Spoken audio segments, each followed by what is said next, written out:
Hello student. तो आज सुबह कहीं ना कहीं हमने एचएसएससी सीईटी का जो करेक्शन पोर्टल थी उसकी डेट बढ़ाने का नोटिस डाल दिया था कि जब मेरा करेक्शन पोर्टल पे अपलोड ही नहीं हो रहा, कुछ बच्चों का मतलब बहुत कम परसेंट, केवल 2% 4% बच्चों का जो अपलोड हो रहा है उन्होंने तो वो पहले ही कर दिया था।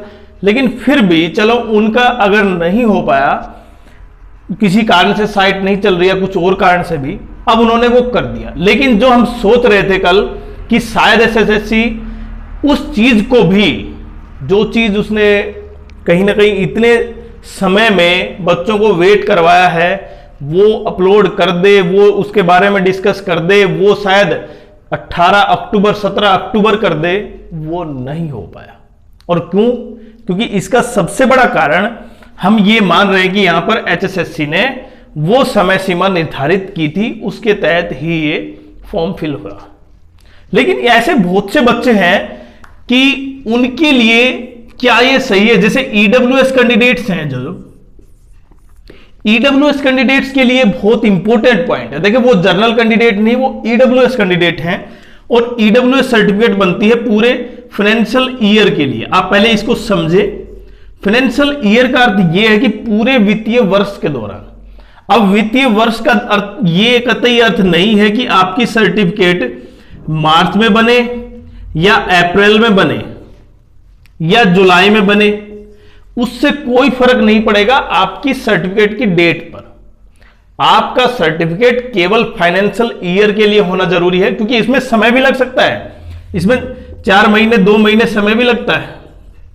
अगर आप जैसे सेंटर का बनवाते हैं ना, तो उसमें भी काफी समय लगता है। तो यही बात एसएससी में भी काउंट होती है कि जिनके पास ईडब्ल्यूएस का सर्टिफिकेट है लेकिन उनकी डेट से पहले नहीं बना है, तो कोई चिंता की बात नहीं है, वो काउंट होंगे ईडब्ल्यूएस में। केवल उन्होंने जो ईडब्ल्यूएस सर्टिफिकेट या कैटेगरी चुनी है उसका वैलिड सर्टिफिकेट होना चाहिए। उसके लिए फाइनेंशियल ईयर बहुत जरूरी है, बस डेट जरूरी नहीं है। पहला पॉइंट तो ये हो गया। दूसरा, अब जो एचएसएससी ने किया है वो देखें। अब हम मान ले 28 भी डेट मान लेते हैं कि लास्ट डेट इसकी 28 है अक्टूबर, और 28 के बाद शायद, अब भी ये मान रहे हैं कि हम कि शायद एचएसएससी उस चीज को कहीं और, जो बच्चे शामिल हो रहे हैं, जो मांग बढ़ती जा रही है लगातार, प्रत्येक बच्चा इस चीज के लिए कह रहा है कि हाँ हमारे साथ जो हुआ है वो ठीक नहीं है, क्योंकि एचएसएससी ने ये स्टेटमेंट तो पहले देना था। जितने दिन वेट करवाया तो वो भी गलत है। तो इसको कहीं ना कहीं देखिए, मांग बढ़ती जाएगी तो शायद एचएसएससी उस चीज को मान भी ले, लेकिन इतना हमें नहीं लग रहा है। तो अगर मैं पूरे देखिए अपने एक्सपीरियंस से कहूं, अब शायद एचएसएससी उस चीज को नहीं करेगी। मतलब अब आप सिंपल से, अगर आपने जो भी कैटेगरी भरी थी, आपने जो भी कुछ वहां पर डाला था, अब आपके पास वैलिड प्रूफ नहीं है तो आप यूआर में काउंट हो जाएंगे। एक सिंपल सी चीज। और दूसरा, जो एससी कैंडिडेट हैं या जो और भी कैटेगरी से कैंडिडेट हैं, उन कैंडिडेट से या बीसीए में है या बीसीबी में है, लेकिन उन्होंने जनरल से फॉर्म भरा है, वो सब डिसाइड होगी मेंस के पेपर में। देखिए, एक सिंपल चीज है, अभी आपका क्या होगा, रिजल्ट आउट होगा। अभी आपकी कट ऑफ डिसाइड नहीं होगी, आपका रिजल्ट आउट होगा कि आपके मार्क्स कितने हैं। बस आपकी कैटेगरी नहीं होगी, आपके मार्क्स बताए जाएंगे, आपके मार्क्स इतने हैं बस। उसमें ना तो आपकी कैटेगरी होगी कि आपका रैंक कितना है, वो है। हाँ, जब फॉर्म निकलेंगे किसी भी, मानो क्लर्क के ही हैं, मानो एमपीएसडब्ल्यू के, किसी के भी हैं, लाइनमैन के हैं, जब वहां पर पूछा जाएगा कि भाई इतने लाइनमैन के इतने पद हैं तो इतने बच्चों तक, इतने मार्क्स तक बुलाए जाएंगे, वो कैटेगरी वाइज वहां पर डिसाइड होगा। फिर कैटेगरी वाइज जब यहां पर डिसाइड होगा, तब आपको फॉर्म फिर से क्या करना होगा, फिल करना होगा। और फॉर्म फिल करेंगे तब आपके लिए वो वेरीफाई होगा वो फॉर्म। कि आपने बीसी से भरा है या जनरल से भरा है या एससी से या एसटी से, जो भी है आपकी कैटेगरी उससे भरा है, अगर वो वेरीफाई नहीं होता है तो आपका कैंसिल हो जाएगा। तब आपको, अभी क्या है, ये ओटीआर है। ओटीआर समझते हो, वन टाइम रजिस्ट्रेशन है ये, इसमें चेंज होता है, होगा।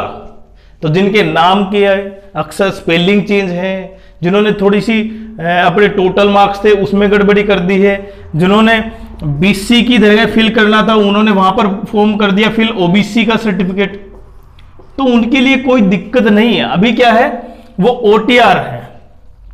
ओटीआर के बेसिस पे आपका नाम, आपका जो आधार कार्ड था उसके बेसिस पे आपका एड्रेस वेरीफाई हो गया, उसके बेसिस पे आपने पेपर दिया और पेपर के बाद आपके मार्क्स डिस्क्लोज हो जाएंगे। लेकिन जब भी फॉर्म भरेंगे आप मेंस का, मतलब जिस भी पोस्ट के लिए, उसके लिए तो आपको क्या करना होगा, सेकंड फॉर्म फिल करना होगा और वहां पर चेंज होगा ओटीआर। तो ये ओटीआर है, आपको घबराना नहीं है कि किसी ने अगर कुछ गलत लिख दिया, किसी ने कुछ वहां पर गड़बड़ कर दी। अभी करेक्शन पोर्टल केवल कैटेगरी के लिए है, बाकी पॉइंटों के लिए नहीं है।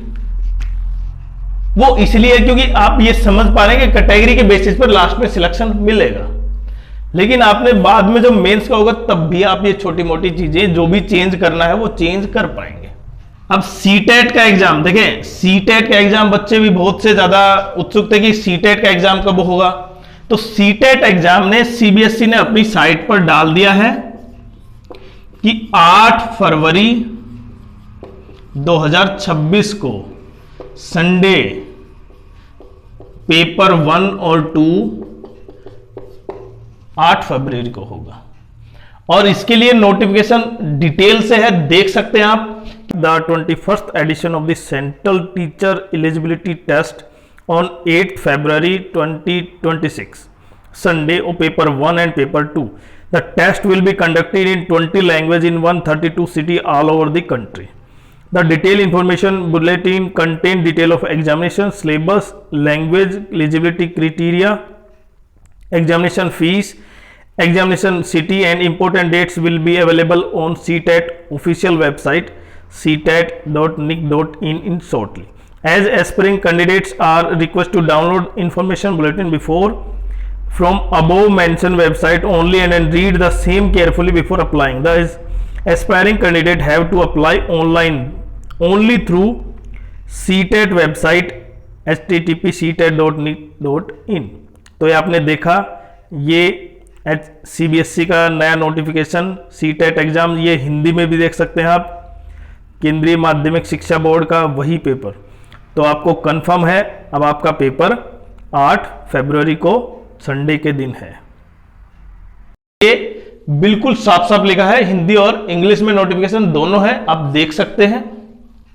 फिर भी किसी पॉइंट पर किसी बच्चे को यह लगता है कि हमारा पेपर से संबंधित या कोई और पॉइंट हो तो आप जरूर कमेंट्स कर सकते हैं। बाकी देखिए, सीटी अब लगातार पेज बना हुआ है। अब बच्चे शायद, मैं अगर देखें, अगर मैं सीधा पॉइंट पर आऊं तो शायद कोर्ट में भी जा सकते हैं बच्चे, लेकिन वहां से शायद आपको वो सहायता मिले या ना मिले ये तो देखे समय बताएगा, बट कहीं ना कहीं कोर्ट से पहले ही एचएसएससी को ये चीज ठीक कर देनी चाहिए हमारे अनुसार। बाकी देखिए एचएसएससी क्या सोचती है और आम कैंडिडेट क्या सोचते हैं उसके बारे में, वो एक अलग चीज है। बाकी आपकी क्या राय, आप जरूर कमेंट्स करें।